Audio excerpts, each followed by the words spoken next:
Le président de la transition, le général d'armée Assimi Goïta, a reçu le 13 juillet 2026 à Bamako le président de la Commission de l'Union africaine, Mahmoud Ali Youssouf, en visite officielle de 2 jours. Les échanges ont porté sur la paix, la sécurité au Sahel et l'intensification du dialogue politique avec le Mali, suspendu de l'organisation depuis juin 2021. Malgré cette suspension, la coopération opérationnelle se poursuit. Ce déplacement répond aux appels du Conseil de paix et de sécurité concernant le retour à l'ordre constitutionnel, marquant une volonté commune de paix et d'intégration régionale.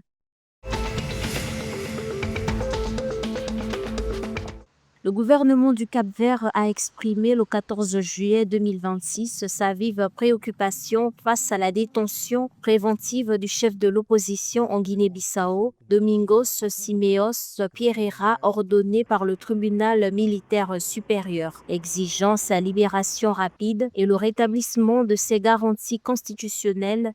Le Cap-Vert appelle au respect de l'état de droit et des droits de l'homme. En tant que nation sœur, le pays se dit prêt à faciliter le dialogue en concertation avec la communauté des pays de langue portugaise et la CEDEAO pour trouver une solution pacifique et durable.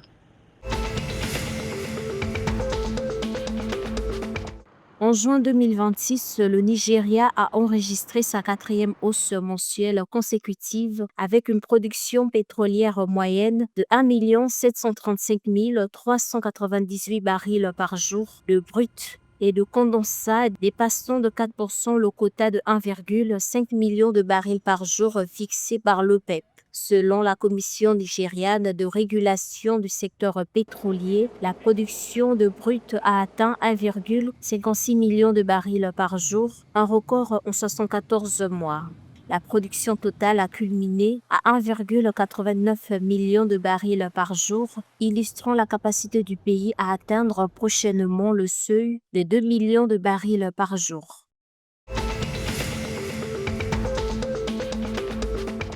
Les États de l'Union monétaire ouest-africaine UMOA ont mobilisé un montant record de 7 870 milliards de francs CFA sur le marché régional des titres publics au premier semestre 2026, soit une hausse de 12,5% sur un an, selon UMOA Titres. Toutefois, la progression nette de l'endettement reste limitée, les remboursements ayant progressé de 28,8% pour atteindre 6 245 milliards de francs CFA. Les émissions nettes s'établissent à environ 1 625 milliards de francs CFA. Les trésors ont ainsi géré leur dette de manière proactive en la faisant rouler en cette année de pic de remboursement pour l'Afrique subsaharienne, selon la Banque mondiale.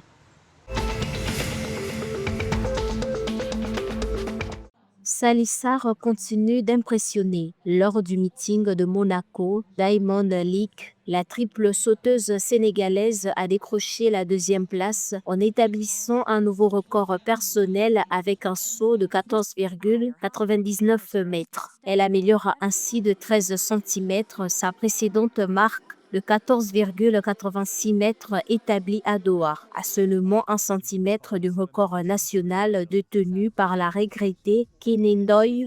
L'athlète confirme ainsi son statut parmi les meilleurs spécialistes mondiaux de la discipline.